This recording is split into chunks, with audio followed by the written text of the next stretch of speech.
similar to a personal trainer, like somebody that's actually just going to hold you to account. This is what you said was important to you.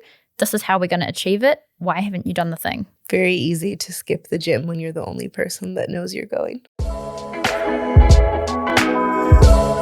Welcome to Checks and Balances, the takeover. I'm Michaela. And I'm Jess. And today we're talking about getting your plan back on track because, if every person that Jess spoke to about a financial plan was doing it perfectly and never falling off the horse, we wouldn't be doing this episode. Well, we probably wouldn't have jobs, to be fair, if everybody's plans were on track. So, and I think looking across New Zealand, how much household debt do you think we have as a country? I guess it's got to be more than the millions. I don't know. I'm scared. Tell me. Billions, 394 billion. Sheesh. Yeah, dollars of household debt. So, there's people out there who perhaps had plans, maybe they haven't, but I think this is all about recalibrating and making sure that we are on track to achieve our goals. So we're seeing this, a lot of households are struggling with the increase in the use of things like buy now, pay laters. I think that's becoming a lot more popular. So people start consumer debt is up. I think because everyone's, we keep saying it over and over, but people are doing it tough right now. And it's easier to access debt than I think it ever has been. True. And there's a lot of products out there that I think in people's minds, they don't actually consider being a real debt, like buy now, pay later, but it is. And actually on that note, the week we're recording this, Afterpay rolled out a no payment upfront for food and fuel purchases, which is just absolutely insane and really encourages spending. Just talk me through this. Over your means? You would go potentially to the grocery store, fill up your car with petrol and not have to pay a cent on the day, but it would go onto your... You would have 4 payments separately starting 2 weeks following that. So it's just you're pushing the problem away. But I also think the reason this is a big issue is these are essential things for people. And if there's we all need food, but most of us need petrol because, transport's crap, bro.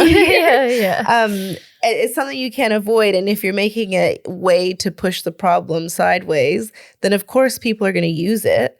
And, no shame to you if it's the only option you have, but we really shouldn't be offering It's a bad these things. habit. If you don't have to do that stuff, it's a terrible habit to get into. And I think the first step to getting your plan back on track, whether you had one or whether this is your first time thinking about your financial plan, the first thing is recognize when something isn't working. So what is it? Admit to yourself that you have a problem.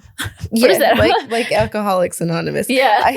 I actually also want to say, you said financial plan, but really, you don't have to have seen a financial advisor for this to apply to you. This could just apply to whatever goals you've set for yourself. Exactly. So don't think that this is literally just pertaining to a financial plan. This is just your plan as a person trying to get ahead in life. Absolutely. A really good point. And something that I do try to communicate to everybody that I meet, because it's funny, I meet people from early 20s right through to 60s and 70s, and everybody says at whatever age that I probably should have done this sooner. Probably should have done this sooner. And it's even when they're in their 30s, and that's pretty young to be thinking about retirement and stuff like that. So I think the main thing I want people to remember is that it's not too late to make changes, is that you've always got something up your sleeve. With whatever time you have to work with, you can make an impact. And so don't put your head in the sand and just keep kicking the can down the road, because that is only going to make it worse. It's like when you're trying to lose weight and then you come home and you Monday. eat a piece of chocolate cake and then you're like, well, I ate 1 piece, so I may as well eat 2. No. No. It's honestly, a lot of the time, the financial planning, whether you're doing yourself or with an advisor, I really liken it to a personal trainer. You have goals, you have somebody, gains, somebody helping you through, and ignoring it, pushing it back, letting those poor habits compound over time is only going to make it worse. So acknowledge you have a problem. Don't feel like you've left it too late, because there will be something that you can do. And people can't help you if you don't ask for that help. Yeah. And hiding from it doesn't help. So I feel like I'm guilty of this. I'm guilty of a lot of things that you would probably frown on me for.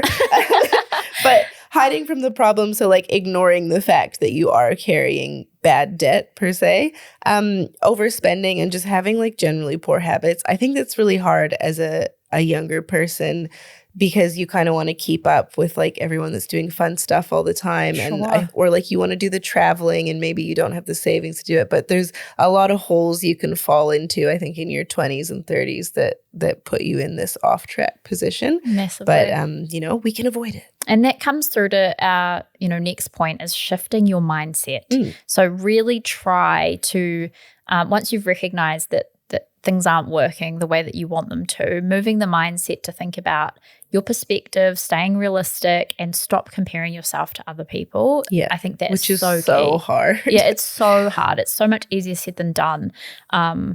But, a lot of the time you're probably a little bit better off than you think. Yes. And what I would say is that, I get under the hood, so to speak, of people's financial situations all the time.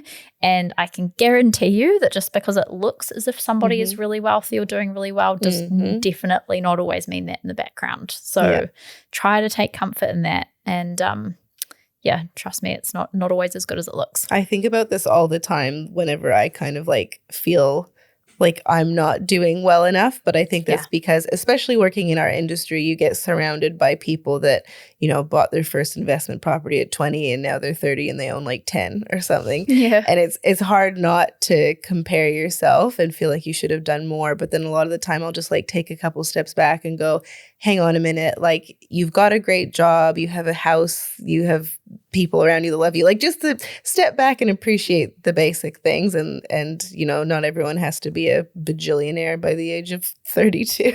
Yeah, it's not on the cards for all of us. After the break, we're going to talk a little bit more about goal setting and how we work through those things. But I think a real key basic with this is trying to get down to what brings you joy in your life. It sounds really cheesy, but what brings you joy in your life, and the way that other people spend their money is not necessarily going to bring you the same joy that they would get. So think about what makes you happy. Is it experiences? Is it time? Is it security? Is it giving to other people? What are the things that are going to make you happy? And then we can sort of think about the goals around that. That's like what James says all the time, where he says, like, because I used to sit across from him, so it's like burned into my head.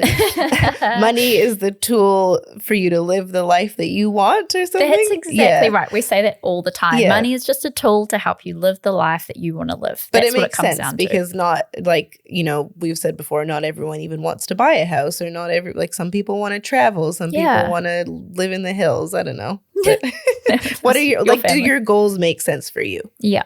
And I also think of this a lot of the time, not all of the time, but some of the time, this is a bit of a game of would you rather. So, write your wish list of goals. Of course, you've got to be realistic, but it's if you make a decision over here, it is going to have an impact over here. So that's the would you rather game. Would you rather, and I found this really interesting when I was saving to move overseas, and, prior to that, through 18 to sort of 21, going out, you're spending money on drinks or whatever and all that sort of thing.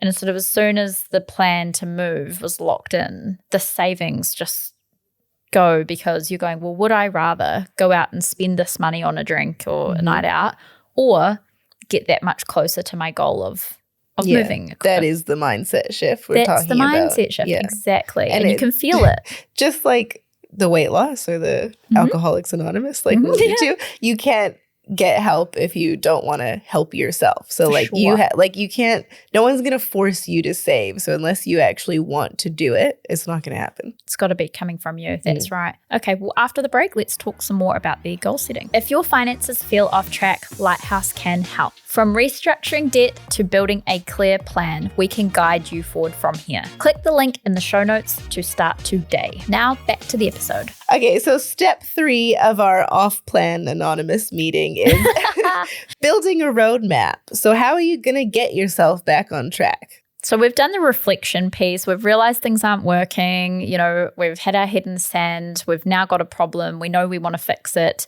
So the next step is to move from the reflection to action, taking action. And one of the things we always say at Lighthouse is education plus action equals financial freedom. You've got to do the thing. You've got to do the thing. Otherwise, you don't get anything out of it. So the first step is setting goals. And I like to think of these short, medium, and long term. So short-term goals I usually think of as within the next couple of years. Medium term might sort of be in the next 5 to 7, and long term is you know, your 10 plus sort of time frame. So do you have any short, medium, or long term goals? Oh, I mean, my short term goals are just to pay off debt because I have debt. That's not fun. That's not but goal. We've been doing really well at it. So you know what? Actually, it's a win. Okay, nice. I would more think of goals as like, because sometimes I'll ask somebody about a goal and they'll be like, my goal is to have an investment property. I don't think that's a goal. But that's like, isn't that like also a longer, well, I don't think of paying down debt or buying investment property as a goal. Oh. I think of that as the way to achieve the goal. So a goal would be, in my opinion, would be more like, I want to have the ability to retire as soon as possible with a passive income of X amount. Or I want to have the ability to travel back to Canada every 2 years at a cost of 20 grand a pop. Or, you know, like very specific. Your talk, yes, and that is very key, is making them. Everybody probably remembers this from school. Did you do SMART goals at school? No, I think it's a Kiwi thing. Probably a Kiwi thing. We just wing it in Canada. Yeah, nice and chilled. A SMART goal means it is specific, measurable, achievable, relevant, and time-bound. So as much as you possibly can, have those 5 elements. And so whenever I'm doing a financial plan, I'm thinking about when is it happening, how much, what's the number, what's the dollar value, actually pinning it down to these things. And that just means that you are far more accountable to the goal actually being reached. And, you know, paying down debt and buying investment properties is all good stuff. I'm not saying it's not, but I just feel like the goals are almost like another thing again above that. So then should my goal be to pay off $5,000 of debt in the next 12 months or something? That's, yeah, I mean, it's a goal. It's definitely a goal, but I would. It's a goal. It's a goal. I would more think of it like, are you happy in the home that you're in?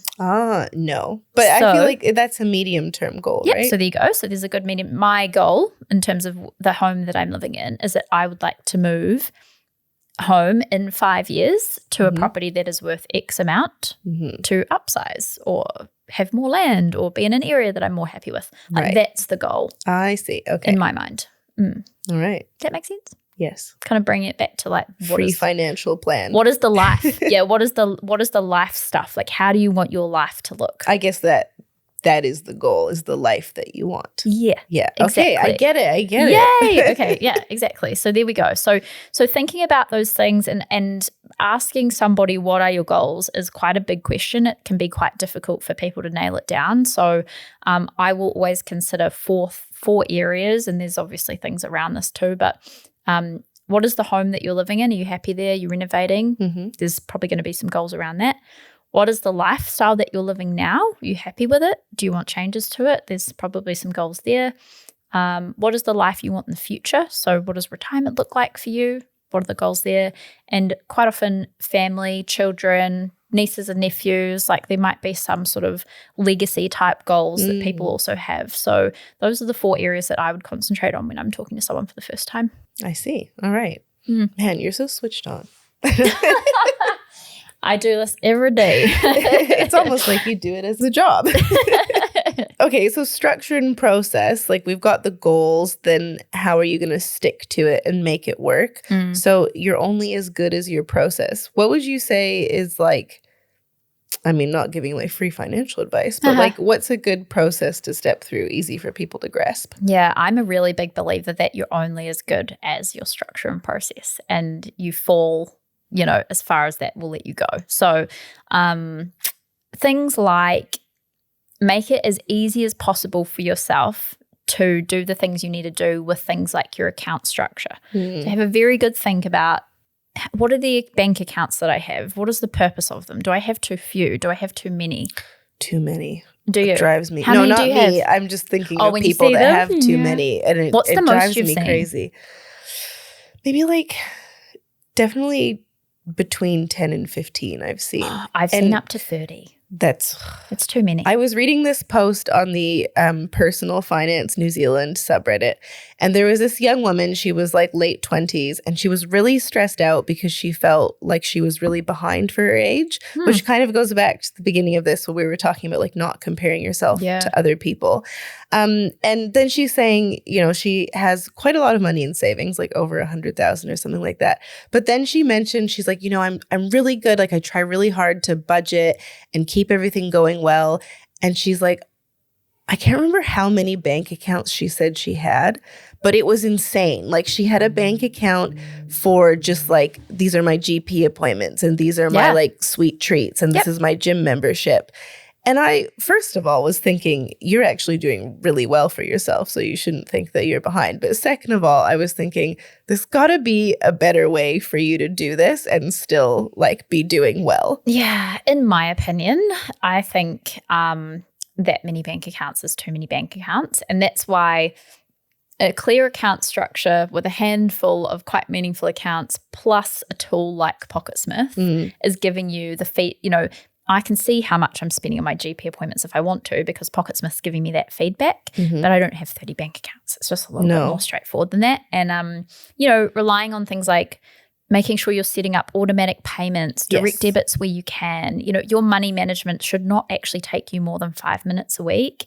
And I've got it set up so that everything just happens and I can just look at my account, what can I spend on what thing, and Pocketsmith gives me the feedback later if I need it to. So thinking about those components, I think another part of this is asking for help. So if you're not sure where to start with structure and process and actually putting things into action, either you talk to a financial advisor like us, or you could talk to somebody that you trust, that you sort of think, oh, you know, I've seen them, they seem pretty onto it with their money. Maybe I could ask them for some help.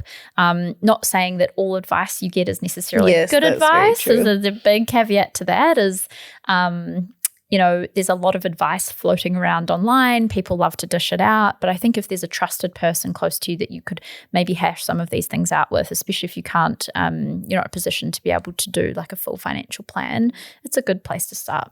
Or just like, I think also taking like a lot of different advice. Like there's so much stuff online, but maybe if you're doing online research rather than just finding one person and sticking to what they say, like watch a few different YouTube videos or a few different clips and maybe look at a few different templated budgeting sheets and find something that works in the middle for you, because then you're not just relying on like one source of truth. So true. Because, you know, there's a lot of unregulated advice on the internet. Yeah. And you know what? I even say, like, when I'm presenting a financial plan, we have an account structure that we recommend. But I always say, you know, this is what I think works well. But I also I'm not going to stand over you and make sure you've done exactly what I've told you to do. Yeah. I want you to take what's actually going to, because all I need is for this to work for you, whatever you come up with. So take the information I'm giving you, have a chat, think about what's going to work for you as a family or whoever you are, and do that, because the key is that it works. Yeah. You know, you're doing the action as long as you've got to the action. Yeah, that's right. And so the last piece to this is the accountability. And this is a really big one. And I think a lot of people end up doing financial plans because they need the accountability. They need somebody to hold them to their goals, to their actions, check in with them. And, you know, again, similar to a personal trainer, like somebody that's actually just going to hold you to account. This is what you said was important to you. This is how we're going to achieve it. Why haven't you done the thing? Very easy to skip the gym when you're the only person that knows you're going. Oh, big time. I know. So in terms of being accountable to your goals, sharing them with people. I know, Matt, when we do our sort of first stand-up meeting of the year with the whole team, Matt will always say, write your goals down. Even better, tell somebody about them. And, you know. Sometimes I think the tell someone about them, you know, okay, I'm a little bit superstitious, so sometimes I think like it's a wish? Well, no, but like if you tell someone and like you put it out there, I'm like, will that jinx it? That's like a birthday wish. I think you've got that confused. That's like when you blow out the candles and you make a birthday wish, and that's the one you're not supposed to tell people. I actually never write down my goals, and I've been thinking this year if maybe that is a mistake in itself. Yeah, no, I'm just going to have a reflection. Michaela's gone back to reflection time. Yeah, I think telling somebody that you trust and feel comfortable with, writing them down. So it just allows you to check in regularly and for somebody to hold you accountable to those goals. Yeah. All right. So we've spit out a lot of ideas on how to get yourself back on track. So just to recap, we've got step 1, recognizing when something isn't working. So step 1, acknowledgement. Admit you have a problem. Admit you have a problem. And then secondly, shifting your mindset, which I think is a really crucial one, because you have to be able to help yourself if you're going to make it work going forward. Yep. And lastly, building that roadmap. So how are we setting the goals? How are we working through them and getting to the point where we are back on track with the plan? Woohoo. Awesome. Well, hopefully this has been useful for you to listen to today. Thank you so much for joining us. Thank you to Lighthouse for sponsoring the episode. Don't forget to like, review, subscribe, and we'll see you next time. Bye.